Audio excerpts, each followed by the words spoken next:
صاحب کا جو آرٹیکل ہے وہ گولڈ سمتھ لکھتے ہیں.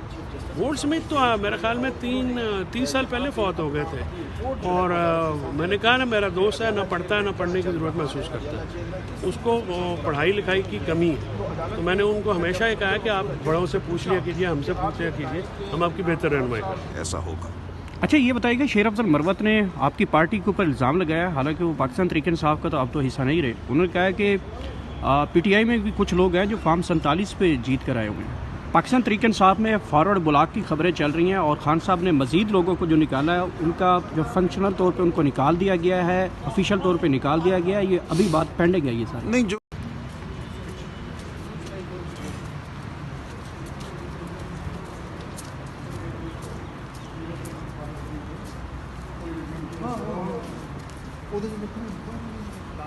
راجہ صاحب یہ بتائیے گا کہ عمران خان سے ملاقاتوں کے حوالے سے جو کیس ہے اس حوالے سے عدالت نے سپرنٹینڈنٹ جیل کو جو طلب کیا تھا اس کی کہاں تک کارروائی بڑھی ہے؟ کہاں سپرنٹینڈنٹ جیل آج آ رہے ہیں عدالت میں؟ جی، آج بھی ان کو بلایا ہوا ہے سپرنٹینڈنٹ کو، اور ہم نے درخواست دائر کی ہے جو دوست ہیں، سیاسی رفقا ہیں، ان کی میٹنگز نومبر سے نہیں ہو پا رہی، اور یہاں غلط بیانی کی گئی ہے کہ ان کی میٹنگز ہو رہی ہیں. ایسا نہیں ہے. ہر ہفتے جمعرات والے دن ہمارے لوگ وہاں جاتے ہیں، اور ہر ہفتے ان کو وہاں 3-4 گھنٹے کھڑا رکھ کے واپس بھیج دیا جاتا ہے. بعض اوقات تو عمر ایوب صاحب دیگر کو گرفتار کرنے کی کوشش بھی کی گئی ہے.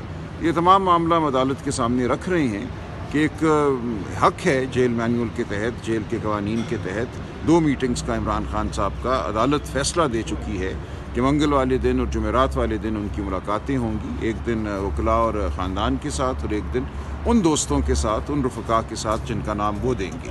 تو یہ نہیں ہو رہا. تو یہ انشاءاللہ اب ہم اس پہ سختی سے عمل کرائیں گے. ہم عدالت کے سامنے کھڑے ہیں اور امید ہے کہ ایسا ہوگا. اچھا یہ بتائیے گا، شیر افضل مروت نے آپ کی پارٹی کے اوپر الزام لگایا، حالانکہ وہ پاکستان تحریک انصاف کا تو اب تو حصہ نہیں رہے. انہوں نے کہا کہ پی ٹی آئی میں بھی کچھ لوگ ہیں جو فارم 47 پہ جیت کر آئے ہوئے ہیں. میں کچھ نہیں اس بارے میں کہنا چاہتا. جی اب دیکھیں، لوگ اپنی بات کرتے ہیں، کرتے رہیں، لیکن جو حقیقت ہے آپ جانتے ہیں کہ فارم 47 پہ کون جیتا ہے اور کون نہیں جیتا ہے. اس ملک میں کیا کیا گیا ہے اس الیکشن کے ساتھ 8 فروری 2024 کو وطن کی ایک رپورٹ حکومت نہیں سہ سکی. سرور باری صاحب جو ہیں، ان کے گھر، ان کے دفتر حملہ کیا گیا، ان کے سٹاف کو ہراساں کیا گیا. ایک صحافی نے اگر ٹی وی پہ اینکر نے ذکر کر دیا اس رپورٹ کا تو اس کو آف ایئر ہونا پڑا. جو فسطائیت کا ماحول ہے وہ آپ کے سامنے ہے، جو جھوٹ ہے وہ آپ کے سامنے ہے. تو جھوٹے بیانیے ہیں ہمارے ارد گرد. یہ دور جھوٹے بیانیے کا ہے، مکر کا ہے، جبر کا ہے. اس اجلے شہر میں تاریکی ہے، تو ہم اس تاریکی سے لڑتے رہیں گے. اچھا یہ بتائیے گا کہ آپ شیر افضل مروت کو تو پارٹی سے نکال دیا گیا ہے، تو کیا پاکستان تحریک انصاف ان سے جو ایم این اے شپ ہے اس پہ استعفیٰ بھی طلب کر سکتی ہے؟ دیکھیے، یہ بات کی باتیں ہیں، خان صاحب اس پہ خود فیصلہ کریں گے. میرا اس بارے میں کوئی موقف نہیں ہے. اچھا یہ بتائیے گا کہ جو پرویز خٹک کی معاون خصوصی بنے ہیں وزیر اعظم کے، کیا سمجھتے ہیں کہ کل کو تو یہ کہہ رہے تھے کہ پرویز خٹک بڑا چور ہے، اس نے کرپشن کیا ہے عمران خان سے مل کر، آج اسی حکومت کا حصہ بن گیا؟ موضوع بات ہے نا جی. آج تو حکومت ہی جو ہے وہ ہم کہہ رہے ہیں جھوٹ اور فریب کی ہے. تو اس جھوٹ اور فریب کی حکومت میں اسی طرح لوگ لگنے چاہیے نا جن کے بارے میں یہ موقف ہو حکومت کا یا وزیر اعظم کا. تو اگر یہ ان کا موقف تھا تو پھر ٹھیک انہوں نے لگایا. عید کے بعد کیا ہونے جا رہا ہے؟ کہ رمضان میں بھی پاکستان تحریک انصاف ایکٹیویٹی کرنے جا رہی ہے، یہ تمام معاملے عید کے بعد ہوں گے؟ نہیں، آپ کے سامنے آتا رہے گا. دیکھیں، ہم خاموش تو نہیں رہیں گے نا.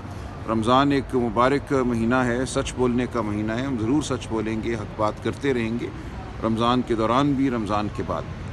سر الیکشن چرایا گیا ہے 26 نومبر کے ساتھ، آپ کے کہتے ہیں کارکن بھی شہید کے، لیکن اس کے باوجود بھی پاکستان تحریک انصاف نہ کوئی درخواست دے سکی ہے، نہ کوئی استغاثہ دائر کر سکی ہے. نہیں کیا ہے، بالکل ہوا ہے، ایسا نہیں ہے.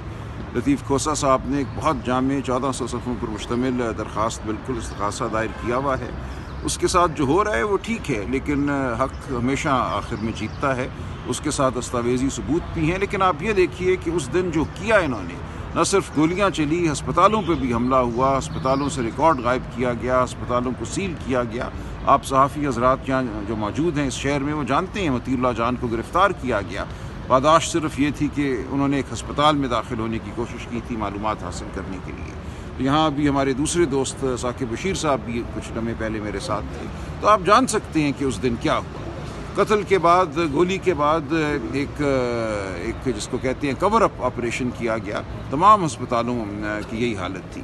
اس کے باوجود ہمارے پاس مواد موجود ہے, تصویریں موجود ہیں, میڈیکو لیگل کچھ موجود ہیں, ان کی بنیاد پر ہم آگے بڑھ رہے ہیں. ظاہر ہے کہ یہ مثالی صورتحال نہیں ہے عدالتی حوالے سے, لیکن بہت ہمارے پاس مواد ہے جس کو لے کر ہم آگے بڑھتے رہیں گے. پاکستان تحریک انصاف میں فارورڈ بلاک کی خبریں چل رہی ہیں اور خان صاحب نے مزید لوگوں کو جو نکالا ہے ان کا جو فنکشنل طور پہ ان کو نکال دیا گیا ہے, آفیشیل طور پہ نکال دیا گیا ہے. یہ ابھی بات پینڈنگ ہے یہ ساری نہیں. جن لوگوں نے 26ویں آئینی ترمیم کے حق میں ووٹ دیا تھا ان کو بالکل نکالا جائے گا. اس کا کچھ ضابطے کا معاملہ ہے, وہ ہو جائے گا چند دنوں میں. دیکھیں, کوئی فارورڈ بلاک نہیں بن سکتا پی ٹی آئی میں. P T I Imran Khan کے ارد گرد جمع ایک جماعت ہے. جو پی ٹی آئی کا ساتھ چھوڑتا ہے, جو عمران خان سے بے وفائی کرتا ہے, وہ ایک دم زیرو ہو جاتا ہے. اس کی بے شمار مثالیں آپ کے سامنے ہیں. آپ کے حلقے والے سے بڑی خبریں, آپ کے پاس تو مضبوط ایویڈنس آ گیا ہے کہ آپ کے خلاف مخالف نہیں جیتے, اور یہ گورنر پنجاب جو ہے وہ کہہ رہے ہیں. آپ کو تو کیس بہت زیادہ اسٹرانگ ہو گیا, تو کیا پوزیشن ہے آپ کی اب؟ نہیں, میرے مخالف اطاعت آرڈ نہیں تھے, وہ ساتھ والے حلقے میں تھے. میرے حلقے سے اور صاحب تھے. دیکھیے, اس میں گواہی اور ثبوت ہمارے پاس کبھی بھی کمزور نہیں تھا. معاملہ یہاں گواہی ثبوت کا نہیں ہے. ہر ایک جانتا ہے کہ ان حلقوں میں اس دن کیا ہوا. یاسمین راشد اور نواز شریف صاحب کے حلقے میں کیا ہوا, میرے حلقے میں کیا ہوا, ہمارے ظہیر کھوکھر صاحب تھے تارڑ کے ساتھ, ان کے حلقے میں کیا ہوا. یہ تو پیپلز پارٹی والے بھی کہتے ہیں کہ اس حلقے سے اگر بلاول بھٹو نہیں جیتے, جو کہ نہیں جیتے, تو تارڑ بھی نہیں جیتے. یہ سب تو ہے. دیکھیں, انہوں نے پہلا کام یہ کیا, اس فارم 47 والی پارلیمنٹ نے, انہوں نے الیکشن ایکٹ کو تبدیل کر دیا. الیکشن ایکٹ یہ کہتا تھا 8 فروری کو کہ الیکشن تنازعات حاضر سروس ہائی کورٹ کے ججوں کے پاس جائیں گے. انہوں نے قانون تبدیل کیا اور کہا کہ الیکشن کمیشن اپنی مرضی سے ریٹائرڈ ججوں کو یہ مقدمے دے گا. اور یہی اب ہو رہا ہے. ہمارے مقدمات ایسے ججوں کو دیے گئے ہیں کہ جو جج ہی نہیں تھے, جو پی سی او کے تحت مقرر ہوئے تھے, اور جن کے حوالے سے سپریم کورٹ کہہ چکا ہے کہ ان کی تعیناتی سرے سے ہی کالعدم ہے. ان کو دیا. انہوں نے کیا کرنا ہے ان لوگوں نے؟ وہ بیٹھے ہوئے ہیں. پورا نظام اس وقت اس تگ و دو میں ہے کہ کس طرح جھوٹ پہ پردہ ڈالا جائے. جو جھوٹ ہوا 8-9 فروری کی رات, اس کو چھپانے کی کوشش ہے. ہر سطح پہ یہ کوشش ہے, دھونس کے ذریعے, اغواکاری کے ذریعے, جبر کے ذریعے, اور ایک قانون میں جو انہوں نے یہ تبدیلی پیدا کی اس کے ذریعے. تو یہاں کوئی امکان یہ نہیں چھوڑنا چاہتے کہ حق سچ سامنے آئے. پاکستان کو مکمل طور پہ جھوٹ پہ مبنی ایک ریاست بنا دیا گیا ہے, اور اس جھوٹ کو قائم کرنے کے لیے جبر, اغواکاری کا سہارا لیا جا رہا ہے. بہت مشہور. خان صاحب کا جو آرٹیکل ہے وہ گولڈ سمتھ لکھتے ہیں. گولڈ سمتھ تو میرے خیال میں 30 سال پہلے فوت ہو گئے تھے. اور میں نے کہا نا, میرا دوست ہے, نہ پڑھتا ہے نہ پڑھنے کی ضرورت محسوس کرتا ہے. اس کو پڑھائی لکھائی کی کمی ہے. تو میں نے ان کو ہمیشہ یہ کہا ہے کہ آپ بڑوں سے پوچھ لیا کیجیے, ہم سے پوچھ لیا کیجیے, ہم آپ کی بہتر رہنمائی کریں. فیصل چودھری صاحب, یہ بتائیے گا کہ آج کل مسلم لیگ نون کے چیئرمین بلاول بھٹو کو بڑی دقت پیش آ رہی ہے وزیر اعظم سے ملاقاتیں کرنے. کل بھی ان کی ملاقات کینسل ہو گئی تھی, اور اچانک اگر کہیں لگتا ہے کہ پاکستان طریقے جو پیپلز پارٹی ہے وہ گھٹن محسوس کر رہی ہے, لیکن رو بھی رہی ہے, چیخ بھی رہی ہے, لیکن رونے نہیں دیا جا رہا, الگ بھی انہیں نہیں دیا جا رہا. اور پیپلز پارٹی بڑی مایوس ہے, ملاقاتیں بھی پی ایم ان کے ساتھ نہیں کر رہے. پیپلز پارٹی کا حال وہ ہے جو, اب مثال میں کیا دوں کہ خود ہی وہ انہوں نے شادی کی ہے اور اب اس شادی سے ناخوش ہیں, اور اب وہ کہہ رہے ہیں ہم اماں ابا کو کہ واپس جانے دیں. تو انہوں نے کہا کہ بیٹا خود ہی کی ہے, خود ہی بھگتو. تو ان کا حال تو یہ ہے. اور نون لیگ والوں کے جو ہے معاملات, تو آپ بیچارے اختیار ولی خان کی چیخیں جو ہیں وہی سن لیں, تو آپ کو پتہ لگے گا کہ کیا حالات ہیں. تو یہ ایک چون چون کا چوروں کا مربع ہے جو کہ اس ملک میں مسلط ہے, اور یہ آپس میں لڑ رہے ہیں, جو ملک تباہ کر رہے ہیں. جس کو کل چور کہتے تھے, آج اسے اپنی کابینہ میں شامل کر رہا ہے پرویز خٹک کے حوالے سے. تو کل کو یہی کہتے تھے یہ بڑا بلین ٹری منصوبہ جو ہے اس کا سب سے بڑا چور ہے, فراڈیا. آج وہ حکومت کیسے بھی بن گئی. بس یہ اس کا جواب دیں نا آپ نون لیگ والوں سے. اختیار ولی خان جو ہے وہ اس کی چیخیں آپ نے نہیں سنی ہیں. مجھے تو خطرہ ہے کہ صرف نہ کھا لے بیچارہ, اور اسے محنت بھی بڑی کی ہے. خیر ہر کسی سے لڑ تو پڑا, فزیکلی بھی لڑ پڑا, اور وہ کی کرے. وہ اگ لانی, انہیں وزیر نہیں بنایا, اس کو زیادتی کی بات ہے. اور جو 70 ہزار سے ہرا ہوا ہے وہ باپ بیٹا وزیر بن گئے ہیں, اور اختیار ولی خان جو لڑتا رہا اس بیچارے کو کسی نے وزیر نہیں بنایا. میں اس سے جو ہے ہمدردی کا اظہار کرتا ہوں. آخری بات بتائیے کہ خط کی کوئی باڈی لینگویج بھی ہوتی ہے؟